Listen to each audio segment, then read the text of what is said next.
போய் நான் யூனிஃபார்முடைய கண்ணியத்தை நாங்கள் காப்பாற்ற விரும்புகிறோம். இந்த காவல்துறை நம்ம கண்ணியம் இருக்கு, எங்களால் கோஷமாக இருக்கு, நாங்கள் விடல. யாராச்சும் உங்களை பற்றி தப்பா பேசிட்டாங்கன்னா அந்த கண்ணியம் போயிடலாம். பிஹேவ் பண்ணா எப்படி சார் நாங்களும் உங்களை சமாளிக்கணும். தேடி இருக்காங்க ஒரு அம்மாவுக்கு பாருங்க, எலும்பு பிரேக்கா இப்பதான் ஹாஸ்பிட்டல் அடைச்சிருக்கோம். ஒரு குழந்தைக்கு இங்க ஒரு அடி. கொஞ்சமாச்சு கோஆபரேட் பண்ண சார். பாருங்க சார், நீங்க வந்து ஒரு தவிர்க்க முடியாத நிலைமையில தள்ளி வச்சிருக்கீங்க. காவல்துறையோட கண்ணியத்தையும் காப்பாற்ற, அதே நேரத்தில் தொண்டர்களுடைய மரியாதையும் காப்பாற்ற. எவ்வளவு பாருங்க, ஒரு எரிபொலி ஒரு வார்த்தை சொன்னா 5 நிமிஷத்துல போன் அடிச்சேங்க சார். பக்கத்துல இருக்கீங்கன்னா அவங்க போன் எடுக்க சொன்னனால 5 நிமிஷம் அமைக்கப்பட்டு நான் ஓடி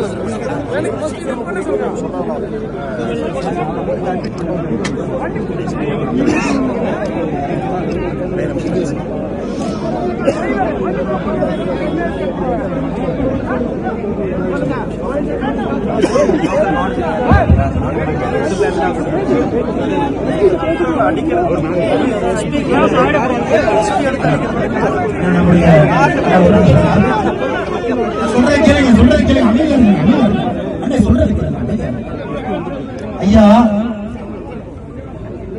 காவல்துறையில நாம் எதை இப்ப பேசினாலும் கூட அவர்கள் அணிந்திருக்கக்கூடிய அந்த காக்கி சட்டைக்கு ஒரு கலந்தம் இல்லைங்களா? அது எந்த மாற்று கருத்து? அதனாலதான் நீங்க எல்லாம் வரும்பொழுது காவல்துறையை பத்தி எந்த ஒரு கோஷமும் போட்டாதீங்கன்னா, நம்ம கட்சி காவல்துறையை மதிக்கலைன்னா எந்த கட்சி மதிக்கிறீங்க? எந்த கட்சி மதிக்க?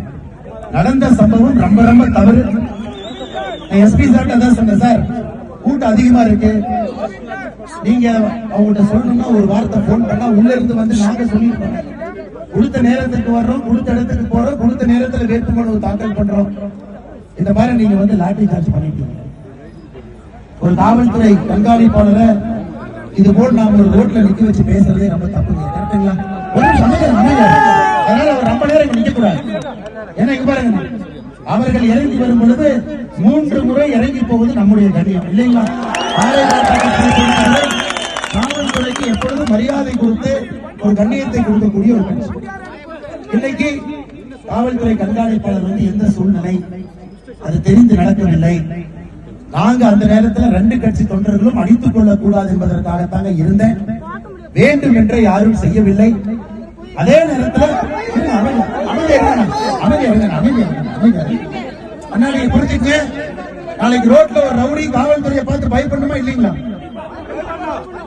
நான் மைக்ல சொல்றேன், காவல்துறை என்னையே அடித்திருந்தாலும் கூட நான் இதையெல்லாம் இப்ப மைக்கில் நான் பேசுவேன். எதுவும் மாத்தி எல்லாம் பேசுறீங்க. ஏன்னா ஒட்டுமொத்த காவல்துறையும் வீதியிலே நிற்க வைத்து நம்ம இவ்வளவு பேசுவது தப்பா போயிடும் இல்லைங்களா? நம்ம கட்சியில லாட்டி சார்ஜ் அடி வாங்காத யாருமே இங்க எல்லாம் வாங்கியிருக்கோம். காவல்துறை கண்காணிப்பாளர் வந்து இதை தெரிந்து நடக்கவில்லை. நாங்கள் அந்த சூழ்நிலையை கட்டுக்குள் கொள்வதற்கு முயற்சி எடுத்தோம். இதனால யாராவது உங்க தொண்டர்களுக்கு ஏதாவது மன வருத்தம் ஏற்பட்டிருந்தால் அதற்காக நான் மன்னிப்பை தெரிவிச்சுக்கிறேன் ஐயா. கடமையை செஞ்சேன், என் கடமையை நான் செஞ்சேன். காவல்துறை அதிகாரிகள் என் கடமையை நான் செஞ்சேன்.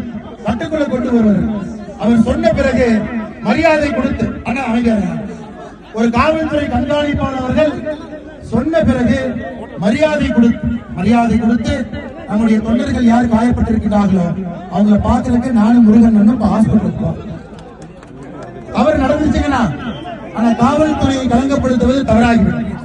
அவர்கள் வந்து இதை சொன்ன பிறகு கண்ணியமாக காவல்துறை அந்த கடமையை செஞ்சிட்டோம், நெக்ஸ்ட் டைம் இந்த மாதிரி பண்ணாதீங்கன்னு சொல்லிவிட்டு இருங்க. அமைதியா இருங்க, ஒரு அமைதியா